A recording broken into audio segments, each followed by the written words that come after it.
윤석열 대통령의 KBS 대담을 두고 논란이 이어지고 있는데 이 역시 설 연휴 밥상에 오를 걸로 보입니다. KBS는 쏟아지는 비판에 어제 메인 뉴스를 통해 외신도 모두 파우치라고 한다며 비판의 본질에서 벗어난 해명을 이어갔습니다. 여권에서는 대통령이 사과하면 좋은데 못했으니까 이제 두들겨 맞으며 갈 수밖에 없다는 반응까지 나왔습니다. 이 소식은 노진호 기자입니다. KBS 앵커가 논란이 된 명품백을 파우치라고 한 이유를 설명했습니다. 자, 백과 파우치 모두 영어인데요. 뉴욕타임스 같은 외신들 어떤 표현을 쓸까요? 모두 파우치라고 표기합니다. 외신 기사도 파우치라 썼고 제품명도 원래 파우치가 맞단 겁니다. 하지만 비판의 핵심은 김 여사가 명품백을 받았느냐, 파우치를 받았느냐가 아닙니다. 김 여사의 부적절한 처신보단 다른 문제에 집중하고 일부러 사안을 축소하려 했다는 인상을 줬단 겁니다. 이른바 이 파우치. 네네. 외국 회사 조그만한 백이죠. 의전과 경호의 문제가 심각한 거 아니냐라는 생각을 가장 먼저 사람들이 했습니다. 전국 언론노조 KBS 본부도 어제 애써 축소하며 조심스럽게 질문을 시작했다면서 영부인에 대한 구구절절 변명과 정치 공작이란 일방적 주장을 담는 것에 주력했다고 지적했습니다. 이런 가운데 김경률 국민의힘 비대위원은 명품백 수수 논란이 총선을 앞둔 여당 후보들의 부담이 될 수밖에 없다는 주장을 폈습니다. 아버지가 사과하면 좋은데 그걸 못 하셨으니까 이제 아들이 뭐 두들겨 맞으면서 총선 때까지 남은 날짜 가야 되지 않을까? 뭐 기꺼이. 윤 대통령의 특별 담화가 논란의 불씨를 끄지 못한 데 대한 우려를 나타낸 걸로 해석됩니다. JTBC 노진호입니다.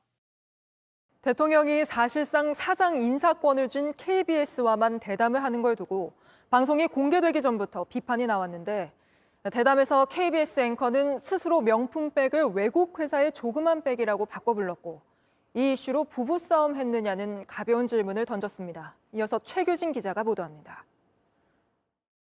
김건희 여사의 명품백 논란에 대한 질문은 대담이 시작된 지 50분 만에 나왔습니다. 그런데 명품백 대신 조그마한 파우치란 표현으로 입장을 묻습니다. 최근에 많은 논란이 되고 있는 이른바 이 파우치. 네네. 외국 회사 조그만한 백이죠. 네네.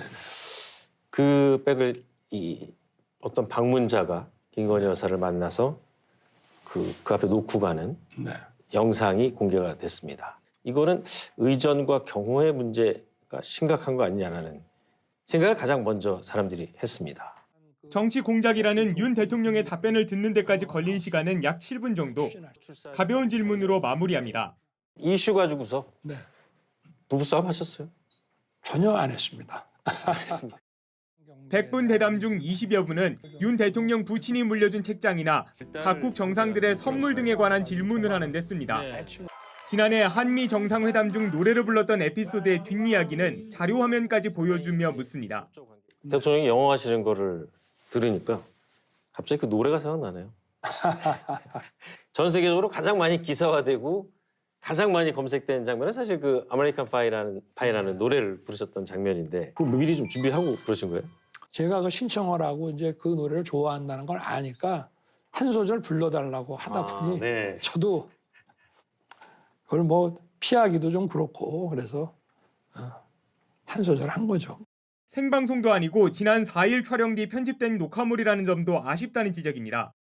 야권에선 비판이 쏟아졌습니다. KBS의 영어 명칭은 코리안 브로드캐스팅 시스템인데 전두환 시절에 코리안 바보 만들기 시스템이라고 했습니다. KBS가 다시 그런 비아냥을 듣는 그런 어용방송으로 돌아오고 싶습니까? 반면 여권에선 후한 평가를 내렸습니다. 그래도 모처럼 대통령께서 소탈한 모습으로 또 나름의 여러 가지 국정 운영이나 고민 또 국민들이 궁금해하는 부분을 설명을 했다. 그리고 설명하는 모습에 상당히 저는 진정성이 있었다고 생각을 해요. JTBC 최규진입니다. 이번 대담, 대통령실 취재하는 하혜빈 기자와 좀 더 짚어보겠습니다. 자, 하 기자, 어제 대담에서 다양한 주제가 다뤄지기는 했는데 민감한 현안에 대한 추가 질문, 그러니까 대통령의 답변에 따라서 한 걸음 더 들어가는 질문은 눈에 잘 안 띄었던 것 같습니다. 네, 사실 질문 자체가 전국을 비켜간 경우가 많았습니다. 먼저 한동훈 국민의힘 비상대책위원장에 대한 질문 직접 들어보시죠. 대통령실로 초청해서 오찬을 하면서 이제 그 얘기는 수면 아래로 좀 내려갔는데 봉합된 거다.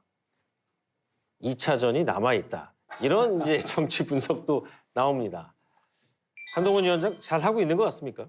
결국은 국가와 국민을 위해서 일을 해야 되는 입장이기 때문에 이런 사사로운 이런 게 중요하지 않고. 네, 초미의 관심사였던 대통령실과 여당 지도부 사이 갈등에 대해 묻는 것 같았지만 결국 질문이 한 위원장에 대한 평가로 흘러간 겁니다. 사실 질문이 이러면 윤석열 대통령으로서는 굳이 한 위원장과의 갈등설에 대해 입장을 밝힐 필요가 없어지게 됩니다. 앞서 말씀드린 대로 이 부분에 대한 KBS 앵커의 추가 질문도 없었습니다. 네, 통상의 기자회견이 진행됐다면 한동훈 위원장의 사퇴를 대통령실에서 요구한 바 있느냐와 같은 그런 질문들이 나왔을 것 같습니다. 뿐만 아니라 분명 다뤄졌어야 할 사안으로 보이는데 아예 질문 자체가 없던 경우도 있었죠.